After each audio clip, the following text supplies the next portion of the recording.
These are the 5 stages of the emotional cycle of change and how to make the dips shallower and shorter.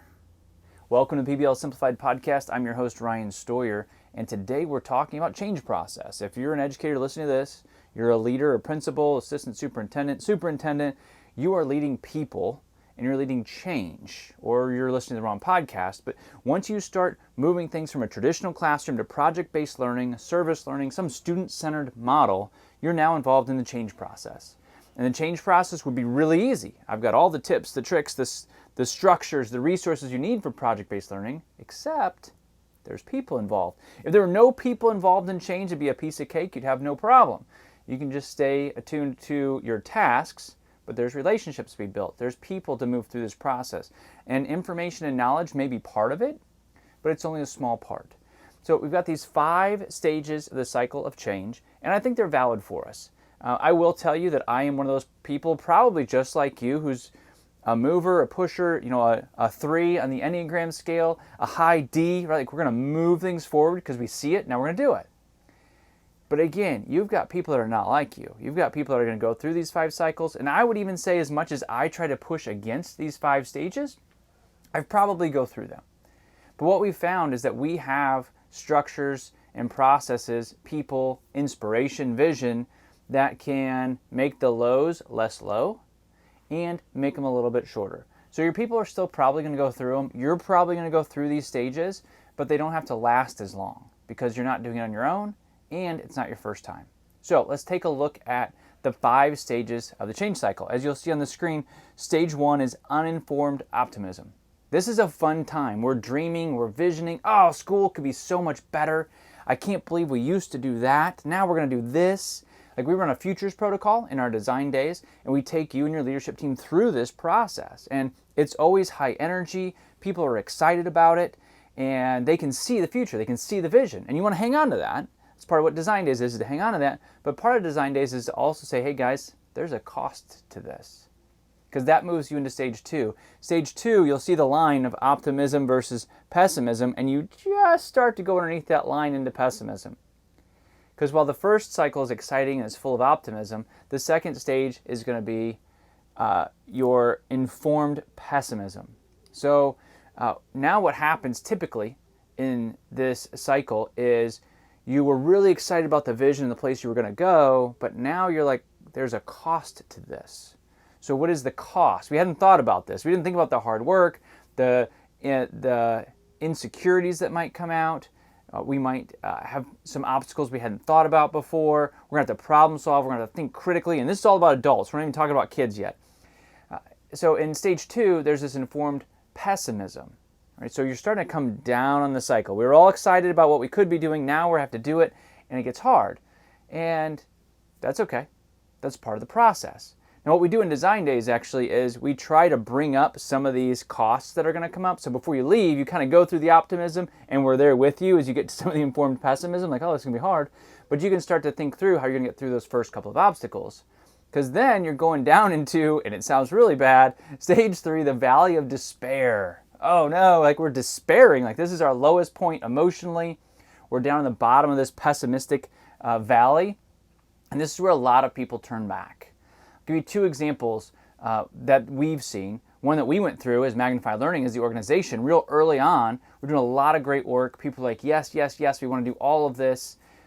We hit, COVID was in there, we pivoted, but somewhere in there, it was hard, right? And if you've started something new, you get it, it was hard. And this other job came up, a job, so I founded Magnify Learning, standing on the shoulder of giants. There's a lot of work that went into this from a lot of different people, but I started the organization, started the business.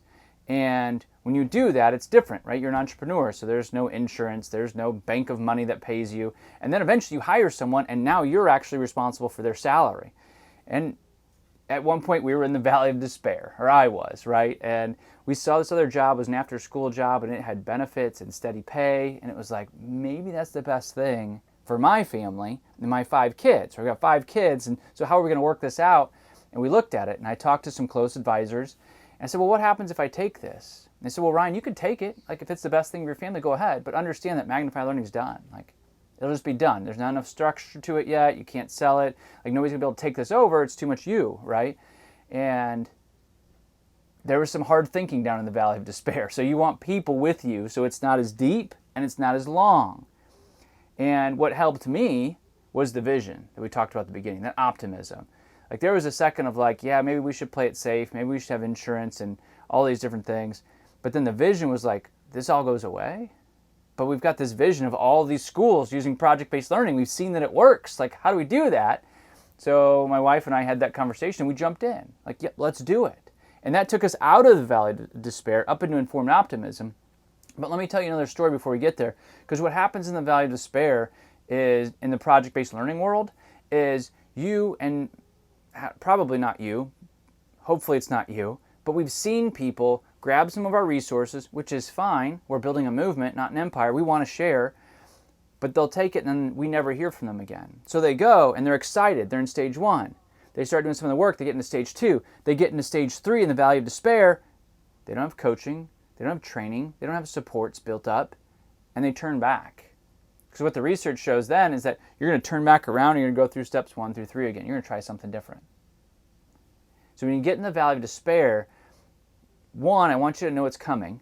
Whether it's you or some of your staff members, like they're going to be there. They're going to be like, this is not working. Project-based learning isn't working.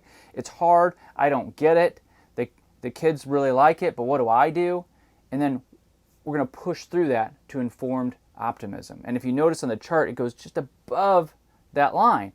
Because now, if we use our project-based learning example, your staff has been really excited about it in stage 1. The leadership team says, yes, let's move. They start to see the costs. It gets tough. Should we really be doing this? Is this the right idea? It gets harder. There's some pushback. Maybe you get a parent comment that isn't great. You get a teacher that's loud and doesn't like it. So what do? You can go back through steps 1 through 3, but your vision that you start with pushes you through. The support structures that you have, whether it's coaching, whether it's leadership coaching, teacher coaching, coaching your coaches, all the resources that you have push you through. You look at your successes and your vision to informed optimism. So now you're excited about that vision still, but now you have a reason to be, because you have your own success stories from your school. Your leadership team started to implement PBL because you have some teacher leaders on there. And now those stories are starting to propel people above that pessimistic line. Because if you put your staff going through this, they're not all going to be in the same place at the same time. Gosh, that would be awesome. If you created kind of this live graph of all of your staff and where they're at on the emotional cycle of change, it'd be awesome. But those local success stories are going to take your innovators, your early adopters, your early majority up into that informed optimism stage. And that's when you can't stop. Like it seems like, oh, things are great. It's going well, but you cannot stop at this stage. That's why there's still another one. There's still 5. Because you want to get to success and fulfillment. Now, you as the leader have structures and processes. Maybe it's through your PLC process. Maybe it's tuning protocols. Nobody implements a PBL in your building unless it goes through a tuning protocol with an adult. And that structure starts to build more success. Success builds fulfillment. And now this is just what we do. Was it hard to get here? Yeah, it sure was. Like, tell that story, right? Like, we started here, and boom, it got hard, and then we got to the other side. But look, here we are. Now it's just what we do. And now, at this point, your late majority has joined you, right? So your late majority is above the optimistic line. They still want structures. They still want training. They still want to know, like, how they get from A to Z, because that's what late majority wants.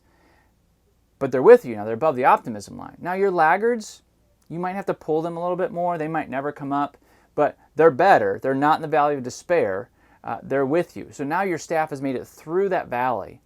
And what you want to do, I think, the key is one, as somebody who likes to think that I'm unique, creative, and visionary, I like to think this doesn't apply to me. But then I look back at my life and go, yeah, probably. So then I think what's the next question you ask is, how do you make the valley not so deep? Like if you know your staff are going to get to a place where it's hard, what can you implement in those hard times to make sure that they don't go all the way down and want to start over? And I'll give you a hint, it's not just nachos. Now it might be nachos. Nachos help, but you're going to want to have extra supports when it starts to get tough. Or you just say, hey guys, we're going to hit there. It's going to get tough, but it's worth it. Remember the vision. You keep talking about the vision day in and day out. You talk about the vision, about a student-centered classroom, empowered learners. They're not passive. They're aggressively going after their college courses. They're aggressively going after their jobs after school. Like they know who they are and what they want to do. That's what we want, right? Yes, that's what we want. Okay, let's get fired up and go do it again. And you can make that valley not so low, and I think you can also make it so it's not so long. Do you see that long? Yeah, it takes a long time to get down there. I think you can make it not so long. You can squeeze that up and get your folks to that fourth stage of informed optimism. I think the success stories in your school are really important. Because yes, we've got a lot of data that it works in schools, like our model schools, we have that. And I can send you there, I want to. Like design days are usually held at a model school site. Maybe it's Missouri, or it's in Indiana or Florida. You pick the site, Kentucky, whatever you want to pick. But then you still have to say, that's great for them, what about us? So when you build your own success stories, that trough is not as long, right? Because you have those stories locally that can pull your folks up into informed optimism. Because you want optimism, you don't want it fake though, right? You want it to be informed. Like, we know it's going to be hard. It's change process. Change process is hard. It's what we do. But here's what we're going to do to make sure it's not too hard. Here's what we're going to do to make sure that we don't get stuck in the valley of despair. We're going to pull each other up. In PLCs, this is what we're going to do. As teams, this is what we're going to do. Group contracts are there to help you. The planning process is there to help you. Tuning protocols are there to help you. Your coaches are there to help you. Right? And that's going to pull us up into informed optimism. And then, like the model schools you go visit, they're in success and fulfillment. Like they have processes that are training their people. Somebody new comes in, they go right into the culture, boom, boom, boom, boom, boom. And now they understand what that process is. And they have helps to get people through this change process. So that's the 5 stages of the cycle of change. And that comes from psychologists Don Kelly and Daryl Connor. I heard it actually through the 12-week year, which is a process I really love about goal setting and getting things done. Maybe we should talk about that on the podcast at some point. But it's about the intentionality of the work. And if you're a leader that's still with me on this podcast, then you believe in the intentionality of the work, that we're not just going to see what happens. We're not going to plan every step out. We're going to have formative assessments essentially for ourselves and for our staff. Where are you at? Where do you need to be? And we're going to get you there. But it's the intentionality day in and day out that makes things work.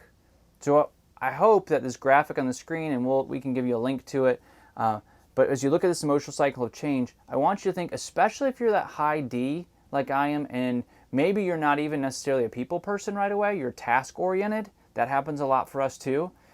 You need to understand that even if this cycle doesn't affect you as much and you can pull yourself through it, not everybody can. Right? Not everybody can. So as you're talking to your APs and your coaches, I want you to think through the idea of like, who's going to have a hard time when we get down below the optimism level? Once we get into the work and we have to count the costs and we have to do the work. And how can we support them? Right? Because they're all going to need to be supported in different ways. And we're actually going to have a couple of podcasts from now next month. We're going to talk about the innovation curve and where your people are at and how you can help train and assist them.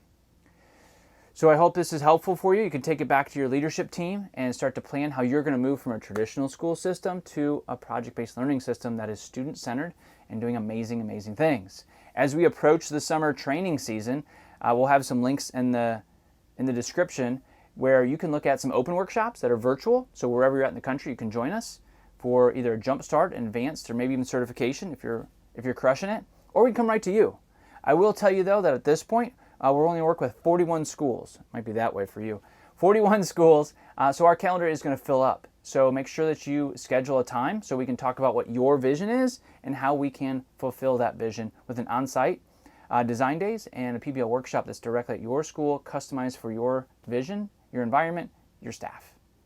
Thank you for joining me today on the PBL Simplified podcast. Go out and lead inspired.